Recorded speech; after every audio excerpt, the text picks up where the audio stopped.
a hipocrisia predominante vai continuar e os que vão saindo daqui, vão se aprimorando, vão saindo para aqui para mundos melhores. Agora os outros que ficam aí governando, mandando e gastando e poluindo a terra com as suas ações físicas e mentais e emocionais, esses vão continuar aqui. Ontem a CNN estava mostrando um submarino russo, acho que é inglês, um submarino inglês que ancorou lá na região da Irlanda, por ali, naqueles cantões ali. Sabe quanto custa? Qual o preço do submarino? 4 bilhões de reais, mais de 2,5 bilhões de dólares, um submarino. Eu pergunto, a metade desse dinheiro não resolveria o problema da diarreia no Haiti? Resolveria, claro que resolveria. Por que não, ao invés de gastar num submarino, numa máquina de guerra, não gastam para a solidariedade humana, para os direitos humanos serem traduzidos na vida, na realidade, ao invés de serem objeto de discurso na ONU e nas tribunas de luxo dos que imperam e dominam e destroem o planeta? Por que não fazem isso? Ninguém sabe que isso resolveria o problema? Sabe que resolveria, mas por que não resolve? Porque farinha pouca, meu pirão primeiro. Quem parte, reparte, fica com a melhor parte. Quando é que os países ricos vão ajudar os países pobres a serem ricos também? Sabem quando? Nunca, never, nunca. Será sempre assim. A luta será sempre para manter essa desigualdade. Enquanto a reencarnação e o sofrimento, a desgraça, os cataclismos não fizerem obrigatoriamente a mudança de concepção desses espíritos que habitam aqui. Porque senão nunca vão fazer nada. Os ricos pelos pobres, os poderosos pelos submetidos, nunca. O planeta já é explorado em 30% além da sua capacidade de gerar energia, de gerar sustentação para essa humanidade viver do jeito que vive. Ora, se com 30% além da sua capacidade ele ostenta 95% de miséria e pobreza, quando é que o próprio planeta vai suportar a igualdade, pelo menos de tratamento e de dignidade, para toda a humanidade? Sabe quando? Nunca, never. Sabem por quê? Porque o planeta é passageiro, assim como a humanidade é passageira. Isso, à luz da doutrina espírita, encaixa como uma luva, porque as reencarnações se dão em diversos mundos, infinitos mundos espalhados pelo infinito dos universos. Então, com os princípios da doutrina espírita, com a filosofia espírita, a explicação é aceitável.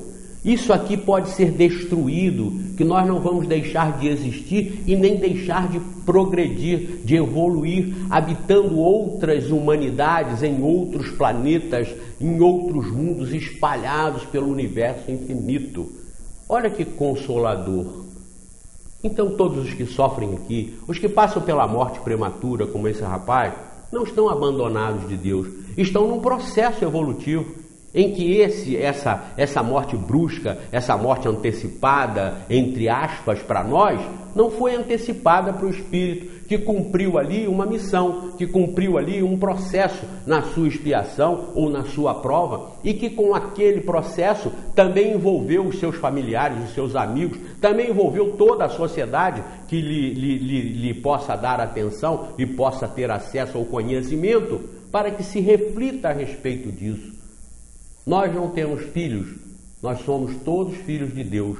Nós não perdemos filhos, porque nós somos todos criação da inteligência suprema, que é puro amor, pura justiça. Então entendamos isso desta forma, e não como uma única vida. Morreu, vai para o inferno ou vai para o céu. Isso é um conceito, um pré-conceito, porque isso é milenar, que tem que ser reformado, tem que ser acabado. Assim como você não tem mais aquela velha máquina de escrever, né, que era tão importante, você nem se fala mais nisso, isso ocupa lugar e ninguém mais tem nos seus escritórios.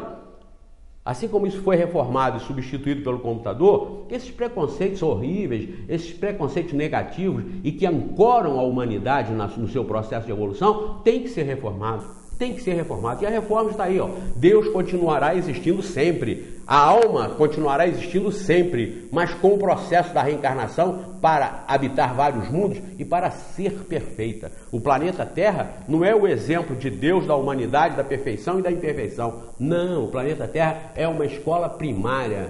Serve de habitação passageira para todos nós que estamos aqui. Enquanto estivermos aqui errando, sendo injustos e egoístas, estaremos aqui sofrendo as consequências de tudo isso. E não deveremos ficar aí reclamando, mas sim entender, fazer a nossa parte e sair fora disso. Então na Terra, nós devemos fazer por onde? Ser felizes até o ponto que nos é permitido. Mas não somos por quê, Valéria? Bom, isso vem totalmente a calhar aí com a questão 903, onde Kardec perguntou o seguinte para os espíritos: entre os vícios, qual que podemos considerar radical?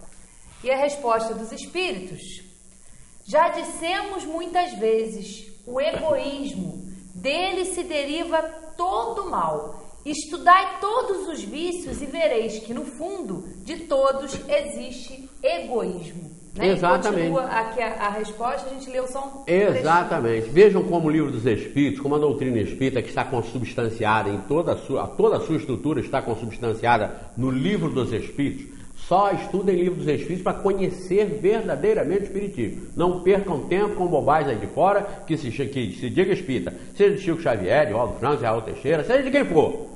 Não estamos falando que está tudo contra, tudo a favor, não interessa. Para você conhecer a base, a estrutura, a espinha dorsal do Espiritismo, é aqui no Livro dos Espíritos. Então vejam como é maravilhoso o ensinamento, como é extraordinário o ensinamento. Vejam, o egoísmo é o pai e a mãe de todos os vícios.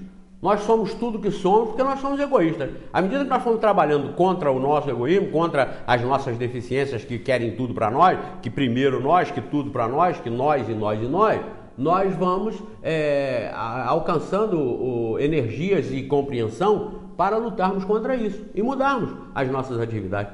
Eu lembro um exemplo de egoísmo meu, que eu me peguei nele. Eu queria para colocar no sítio um bambu brasileirinho, que é amarelo com duas listrinhas verdes, lindo, um bambu lindo. E eu queria aquilo. Eu custei arranjar, até que um cliente nosso arranjou lá umas mudas do sítio dele e tirou umas bonitas e tal, e eu levei.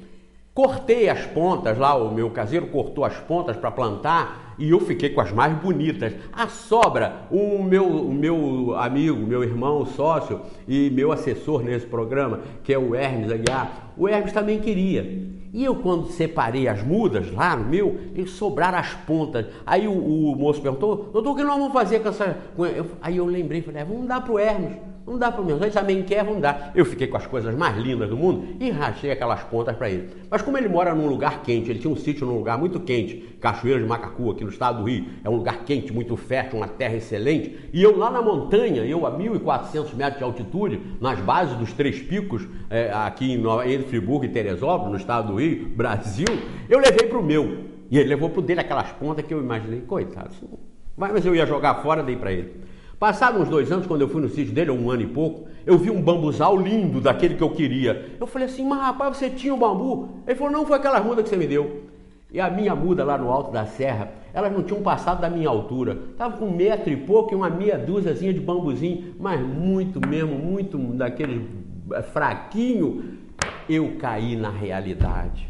Olha o meu egoísmo, eu quis ficar com o melhor, eu precisava de um bambuzal lindo, mas ele era ele. Então eu passei para ele e tive a grande oportunidade de me autoavaliar, me autocensurar e ver como realmente eu fui egoísta, como eu vi os meus interesses. É quem parte e reparte fica com a melhor parte. Eu estou falando isso para mostrar para você que eu não estou aqui para passar a imagem que eu sou perfeito, eu estou aqui dizendo que eu estou me baseando aqui, estudando aqui para mudar, estudando aqui para me reformar. Não me interessa que os outros falem bem ou mal a meu respeito, interessa que eu tenha a consciência de eu estar convencido de que eu devo agir assim, de eu ser sincero, de eu ser fiel, de eu ser honrado, honesto, das pessoas confiarem em mim, porque eu garanto também para vocês o seguinte: em qualquer lugar, sob qualquer aspecto, sob qualquer dúvida, qualquer um que me conhece sabe a postura que eu vou adotar, a decisão que eu vou tomar quando alguma coisa tem que ser trazida para a minha avaliação, para a minha análise ou para a minha resolução, como presidente ou dirigente de instituições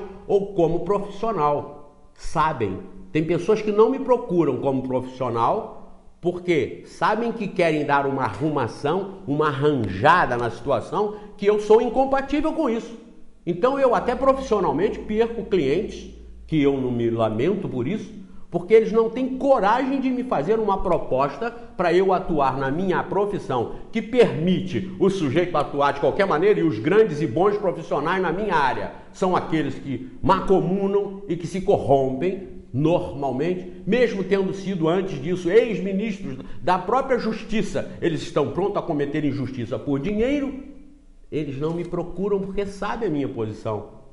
E eu me dou muito bem com isso. Eu sou previsível. E tem também o outro lado. Quando determinadas pessoas que às vezes se julgam minhas inimigas, mas que têm um problema sério lá e que sabem como aquilo deva ser resolvido, eles procuram quem? A mim, várias vezes. E eu os recebo de braços abertos, porque eles querem que seja feito o que eu fiz contra eles, porque eles acham que foi certo, foi justo. Então, eu me peguei no caso do bambu. E como o caso do bambu, outros casos também, que você vai e faz e instintivamente você leva a vantagem, ou você age para levar a vantagem. E é isso que nós temos que detectar. Então o egoísmo é a grande chaga da humanidade. Todos querem tudo de bom. Não há uma harmonia, porque todos querem a mesma coisa, levar vantagem. Não pode. Nós temos que dividir igual, nós temos que ser mais iguais, nós temos que abrir mão do luxo, da vaidade, da aparência.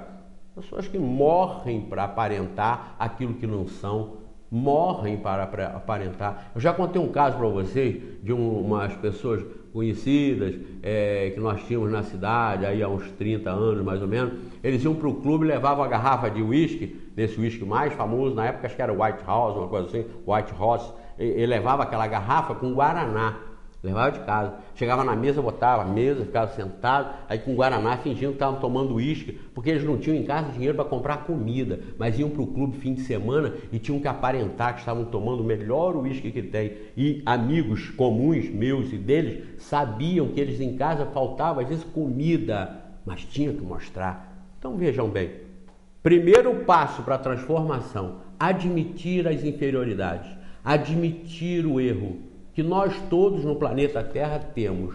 Nós não somos missionários salvadores, nós não somos messias, nós somos todos errados, defeituosos, moralmente a desejar. Então nós temos que reconhecer isso e começar a agir, e começar a fazer por nós mesmos.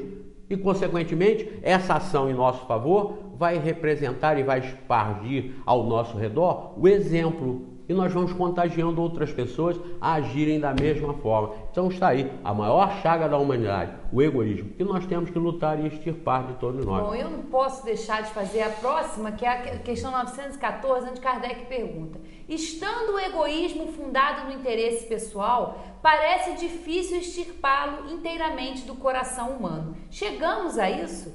E olha a resposta. À medida que os homens se esclarecem sobre as coisas espirituais, dão menos valor às materiais. Em seguida, é necessário reformar as instituições humanas que as entretêm e excitam. Isso depende da educação. Exatamente. É uma resposta dos espíritos superiores magnífica, porque mostra o que é preciso. É preciso o autoconhecimento, como você disse, eliminar mesmo do nosso espírito esse egoísmo e reformar as instituições. E essa educação que eles falam aqui não é educação intelectual do banco de escola. É claro que essa é importante,